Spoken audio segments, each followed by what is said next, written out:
મિત્રો નમસ્કાર, હું છું ભગતસિંહ જણકાટ. મહાગીર ગૌશાળામાં આપ સૌનું સ્વાગત છે. આજે આપણે આ વાડી આવ્યા છે આપણી ગાયો પાસે, અને આજે જે મારે તમને વાત કરવી છે કે ગઈકાલે આપણે એક વિડીયો નાખ્યો હતો કે ભાઈ ગીર ગાયમાં બ્રીડિંગ કઈ રીતે કરવું. બ્રીડિંગની શરૂઆત જે નાના ગૌપાલકો છે અથવા તો નાના ખેડૂતો છે જે ઈચ્છે છે કે આપણી પાસે ગાયો છે એમાંથી સારી ઓલાદની વાછડીઓ કઈ રીતે તૈયાર કરવી અને બ્રીડિંગમાં કઈ કઈ વાતનું ધ્યાન રાખવું ગાયમાં, તો એમાં ઘણાના ફોન આવ્યા કે ભાઈ તમે કઈ રીતે નક્કી કરો કે આ સારી ઓલાદની ગાય છે અને આ ગાયના લક્ષણો જે ઉત્તમ છે, આ વધુ દૂધવાળી ગાય છે એ કઈ રીતે નક્કી કરો કે તમે ખરીદવા જાઓ તો તમારી પાસે છે અથવા તો જેમાં તમારે બ્રીડિંગ કરવાનું છે એ ગાય ઉત્તમ પ્રકારની છે કઈ રીતે નક્કી કરો છો, એવું ઘણાના ફોન આવ્યા. એટલે આપણે એને મૌખિક રીતે તો આમ દરેક વ્યક્તિને ન સમજાવી શકીએ કે જવાબ આપી શકીએ, એટલે આપણે નક્કી કર્યું કે આપણે આપણી ગૌશાળામાં જ આ વિડીયા દ્વારા આપણે લોકોને માહિતી મળે કે ભાઈ ગાય લેવા જાઓ તો એ કઈ રીતે નક્કી કરવું, શું શું જોવું અને કઈ રીતે નક્કી કરવું કે આ ઉત્તમ ઓલાદની ગીર ગાય છે. તો આપણે જોઈએ તો મિત્રો દરેક ગાય હોય ને એમાં બે પ્રકારના લક્ષણ હોય, કેરેક્ટર્સ. એક બાહ્ય અને એક આંતરિક. બાહ્ય હોય ને એને ફિનોટાઇપ કેરેક્ટર કહેવાય અને જે આંતરિક લક્ષણો હોય છે એને કહેવાય જીનોટાઇપ કેરેક્ટર. ફિનોટાઇપ એટલે શું? જેને આપણે બહારથી જોઈ શકાય, રૂપ, રંગ, એના પગ, એનું શીંગડું, મોઢું, એના નાક, એનો આકાર, આ બધું એને કહેવાય ફિનોટાઇપ લક્ષણો, જે જોઈને ખબર પડી જાય. અને જીનોટાઇપ એટલે શું? તો એને આપણી ભાષામાં કહીએ, કાઠિયાવાડી ભાષામાં લોહીના લક્ષણ, એટલે કે એના આંતરિક ગુણો કે ભાઈ આ ઓલાદ છે એ બહારથી તો ખબર પડી પણ આ દુધારું ઓલાદ છે, ઉત્તમ પ્રકારની છે, એના જીન્સ ઉપરથી ખબર પડે. તો એ જીન્સ ઉપરથી જોવા માટે શું કરવું પડે તો કે ભાઈ એની આગલી પેઢીઓ વિશે તમને ખબર હોવી જોઈએ. એના બાપ, એના બાપની માં, એનો માં, એના માનો બા, માં અને બાપ, આના વિશે તમારે થોડીક માહિતી લેવી પડે. તો આપણે પહેલાં આપણે જોઈએ ફિનોટાઇપ કેરેક્ટર એટલે બાહ્ય, બહારથી કઈ રીતે નક્કી કરવું કે આ ઉત્તમ ઓલાદની ગાય છે અથવા તો આ વધુ દૂધ આપનારી ગાય છે. તો આપણે અહીંયા આપણી ગાયો છે એમાં જરાક જોઈ લઈએ. તો અહીંયા આપણે જોઈએ કે જો આપણી પાસે ગાયો છે, આ ગાભણી ગાય છે, આ ગાય છે બગલી. તો આમાં જો પહેલાં તો ગાયની છે ને એક પ્રકારની હાઇટ હોવી જોઈએ, સારી હાઇટવાળી હોવી જોઈએ. બીજું બહારની પાછળની બાજુથી છે ને બેક સાઈડ પોળી હોવી જોઈએ. આ તમે જોશો તમે આમાં આ જો આ એકદમ પોળી છે, પોળી. બીજું બે પગ વચ્ચે છે ને ગેપ હોવો જોઈએ જેથી કરીને એનું અડાણ છે ને એ ડેવલપ થઈ શકે અને આ પગ એકદમ સીધા હોવા જોઈએ, જો મજબૂત. બીજો આ જે છે ને જગ્યા મોટી હોવી જોઈએ. આ જો તમે આ બરડો એકદમ સીધો હોવો જોઈએ. બીજું એનું અડાણ છે ને એકદમ ચોટેલું હોવું જોઈએ. જો આ અત્યારે છે ને આ બીજું વેતર હોય આ છતાં એનું અડાણ જો આમ ચોટેલું જાય અને એના આંચળો વચ્ચે ગેપ હોવો જોઈએ. ચારે આંચળો છે ને એની વચ્ચે ગેપ હોવો જોઈએ જેથી કરીને આપણને ખબર પડે. આ આંચળો તમે જો આનું અડાણ જો એકદમ ફિટ અને આંચળો જો એની વચ્ચે ચારેય આંચળો વચ્ચે એકદમ સરખો ગેપ જોવા મળશે. બીજું એના આ માથું છે એ ઉપસેલું હોવું જોઈએ, મોઢું બહુ લાંબુ ન હોવું જોઈએ. પ્લસ આ જે શિંગડા છે એ નીચેની બાજુ હોવા જોઈએ. નીચેની બાજુ થાય અને પછી ગમે તે દિશામાં જાય પણ એક તો કાનને અડીને નીચેની તરફથી જ નીકળેલા હોવા જોઈએ. તો આ બધા બાહ્ય લક્ષણો છે. ને આ બેક સાઈડ જોઉં તમે પાછળથી જોઉં ને એટલે આમ ત્રિકોણ જેવી લાગવી જોઈએ. તમે જોજો આગળની બાજુથી સાંકડી છે, એકદમ આમ આગળથી સાંકડી છે ને આમ આવતા આવતા આ સાઈડ પોળી છે. આ ઉપરાંત બીજું દુધારું ગાય છે ને આ એના લક્ષણ છે, આગળની સાઈડથી સાંકડી અને પાછળ આવતા આવતા આમ એકદમ પોળી થઈ હોવી જોઈએ. આ જો બધી ગાયોમાં જોવા મળશે તમે એના આમ જો આંચળો વચ્ચેના ગેપ જો છે ને, આનાથી શું છે ખબર પડે આપણને કે આ દુધારું ગાય છે. તો આ બધી ગાયોમાં હું જોવા જતો ને લેવા જતો ને ત્યારે આ બધા લક્ષણો જોતો. આ બધા કેવા બાહ્ય લક્ષણો છે જેના આધારે ખબર પડે કે આ દુધારું છે. હવે આ તો લક્ષણો છે ફિનોટાઇપ. જીનોટાઇપ લક્ષણો ક્યાં? તો કે કોઈ પણ ગાય છે, આ જે આપણી પાસે ગાયો છે એ ગમે તેવી ગરમી પડે, વધુ ઠંડી હોય, વધુ ગરમી હોય કે વરસાદ હોય તો પણ એને એના ઓછામાં ઓછી એના ઉપર અસર થાય. એટલે કે વધુ ગરમીમાં પણ ટકી રહે, વધુ ઠંડીમાં પણ ટકી રહે, ચાલુ વરસાદ હોય તો પણ એને કંઈ બહુ અસર ન થાય એવી હેલ્ધી ગાયો હોવી જોઈએ. આ જો આ તમે અહીંયા જોશો આ કાચું ઝૂંપડું છે, આ તમે જો એની નીચે હવે આને ખાસ કોઈ સુવિધા જ નથી એમ કહો ને કે જે આપણે કહીએ ને વીઆઈપી ટ્રીટમેન્ટ મોંઘા શેડ ને નીચે ને એવું નથી. તો છતાં પણ એકદમ તંદુરસ્ત ગાયો દેખાય છે. એનું કારણ શું? તો કે ભાઈ એના વેલા આપણે જોવા પડે કે ભાઈ જે એના મા બાપ છે એની જીનેટિક વેલ્યુ કેવી હતી, આની રોગ પ્રતિકારક શક્તિ કેવી છે, એની મા બાપની દૂધ આપવાની ક્ષમતા કેટલી હતી, એના આધારે નક્કી થાય કે આ કેટલી દૂધવાળી હશે. તો આ જીનેટિક વેલ્યુ ખાસ ધ્યાનમાં લેવી પડે. બાહ્ય દેખાવ કરતાં આ આંતરિક ગુણો છે ને એ મહત્ત્વના છે. એનું કારણ શું છે? તો કે ભાઈ બાહ્ય દેખાવ તો માની લો કે થોડું ઘણું આમ તેમ પ્લસ માઇનસ હોય તો ચાલી જાય, પણ આંતરિક જીનેટિકલી પાવરફુલ ગાય હોવી જોઈએ. એટલે કે કોઈ પણ વાતાવરણમાં ટકી રહે, ઓછા ઘાસચારા દ્વારા વધુ દૂધ ઉત્પન્ન આપે એવી હોય છે. આ ગાયો છે ને સવારે છે ને એક વખત ધોઈ અને નિરણ નાખી દેવામાં આવે. હવે આને સાંજ સુધી કંઈ નહીં મળે. સાંજે માત્ર સાંજે ધોઈને નાખવામાં, એટલે કે 24 કલાક સવારે એક ને એક સાંજે બે જ એને નિરણ કરવામાં આવે છે. બે નિરણમાં એ સારું દૂધ આપે છે અને તંદુરસ્ત જો તમે એનું શરીર જો એકદમ હુષ્ટપુષ્ટ છે. તો આવી ગાયો પસંદ કરવી જોઈએ.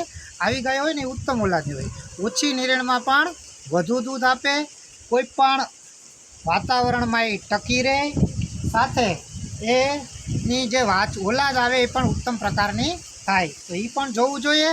સાથે સાથે આપણે એ પણ જોવું પડે કે ભાઈ આની ઓલાદ આવશે છે એ સારી આવશે, એ ગાયના આધારે તો નક્કી થાય જ છે. આ મેં તમને કીધું એ લક્ષણો જોવા જ જોઈએ કે ભાઈ આંતરિક અને બાહ્ય લક્ષણો ગમે તેવા વાતાવરણમાં ટકી રહે, રોગપ્રતિકારક શક્તિ સારી હોય, ઓછા ઘાસચારા આપો છતાંય દૂધ વધુ આપે એવી હોવી જોઈએ.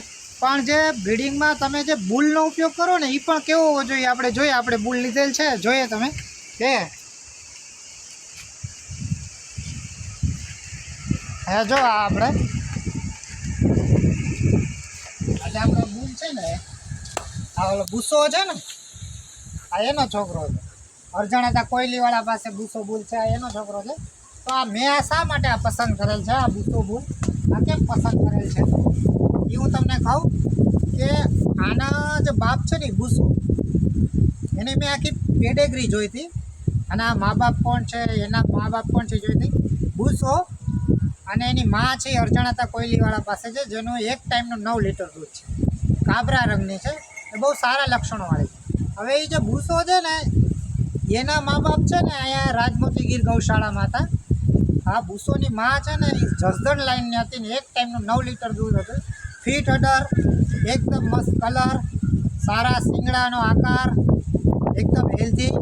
અને એનો જે બુસોનો બાપ છે ને એ રાજ અહીંયા હતો, જેને આજે પણ સીમેન અવેલેબલ છે માર્કેટમાં અહીં રાજમોતીમાં.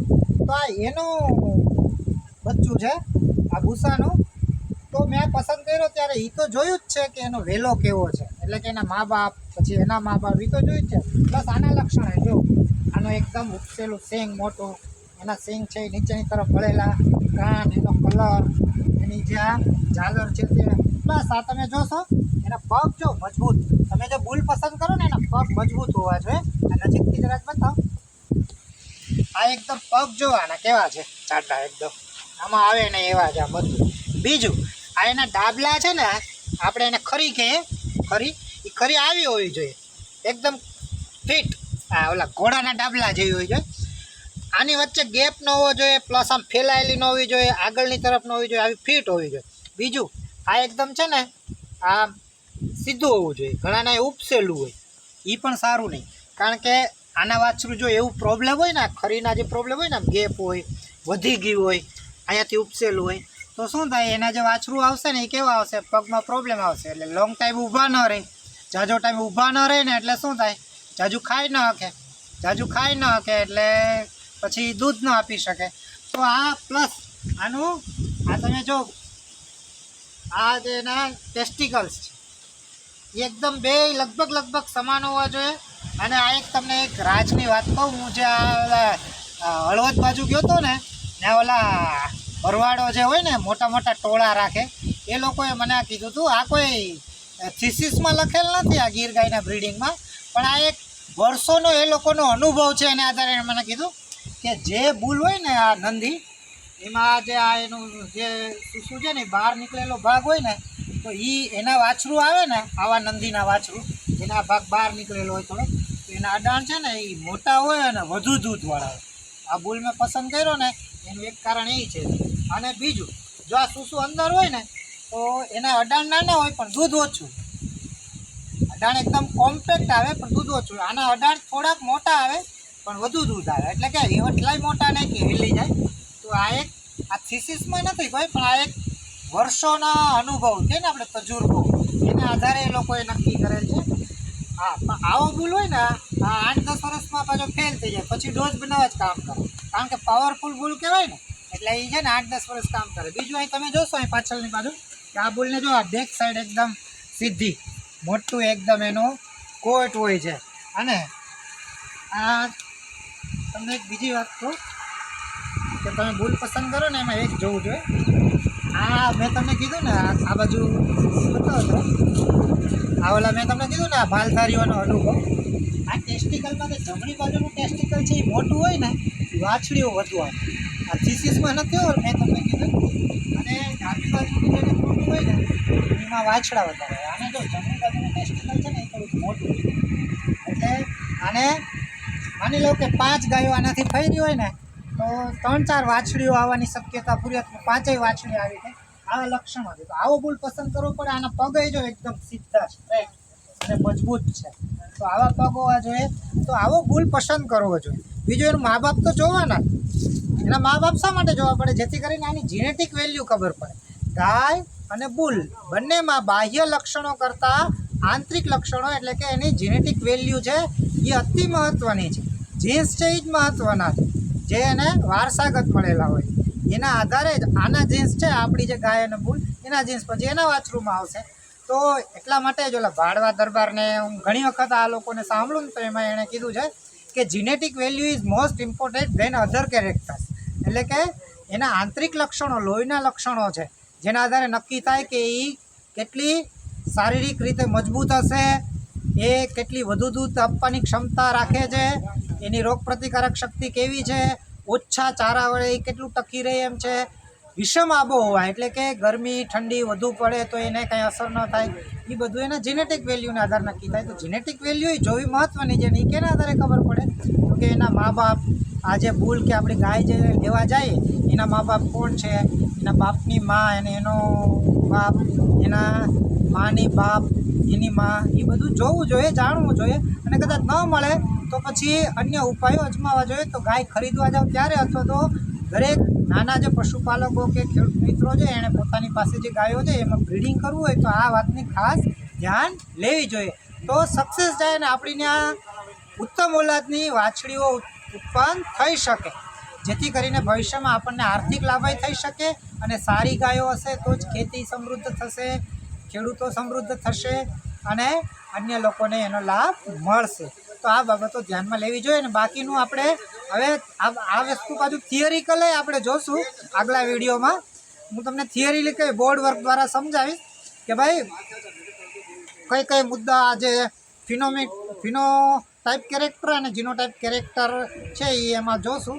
તો અસ્તુ મિત્રો, ફરી મળશું.